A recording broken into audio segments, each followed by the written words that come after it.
તો ગર્લ્સ એ ઘડી આવી ગઈ છે જેની તમે આતુરતાથી રાહ જોઈ રહ્યા હતા. હું આવી ગઈ છું આપણા બધાના ફેવરિટ રચના મેમ પાસે. બ્રેકિંગ ન્યૂઝ, આ વર્કશોપ મહુવાની બધી જ લેડીઝ અને ગર્લ્સ માટે છે, ઓનલી રોકસ્ટારના સ્ટુડન્ટ્સ માટે નહીં. ચલો હવે આપણે મળીએ રચના મેમને. હાય રચના મેમ. હાય. આપણે ગરબા વર્કશોપની આગળની ઇન્ફોર્મેશન રચના મેમ પાસેથી લઈએ. જય અંબે, જય શ્રી કૃષ્ણ. મહુવાની ગર્લ્સ એન્ડ લેડીઝ, તમારું સસ્પેન્સ અહીંયા હું રિવીલ કરવા જઈ રહી છું. આ વર્કશોપ એટલે ગરબા. ગરબો એ ગુજરાતનો ધબકાર. આ વર્કશોપ એટલે ગરબા જ નહીં, ગરબા વિશે ઘણું બધું જાણવાનું છે.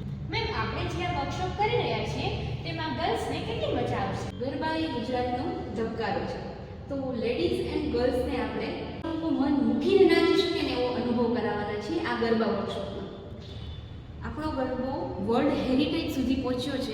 આ ગરબા વર્કશોપમાં આપણે ગરબાના સ્ટેપ્સ જ નહીં, ગરબો શું છે, ખરેખર શું છે એ આપણે જાણવાનું છે. થિયરી, પ્રેક્ટિકલ બધું જ આપણે જાણવાનું છે. અને ગરબા વિશે ઘણા બધા તમને ક્વેશ્ચન હશે, તો તમારા ક્વેશ્ચન રેડી રાખજો અને હું એવી મારી બેસ્ટ ટ્રાય કરીશ કે તમને યોગ્ય જવાબ આપી શકું. તો આગળની બધી જ ડિટેલ જેમ કે ફીસ, લોકેશન અને ટાઈમ, આ બધું આપણે આજ નથી કહી દેવું. ઓકે. આ બધી જ ડિટેલ્સ જાણવા માટે તમારે આવતીકાલનો વિડીયો પણ જોવા મળશે. તો આપણે મળીએ નેક્સ્ટ વિડીયોમાં આ જ ટાઈમ પર.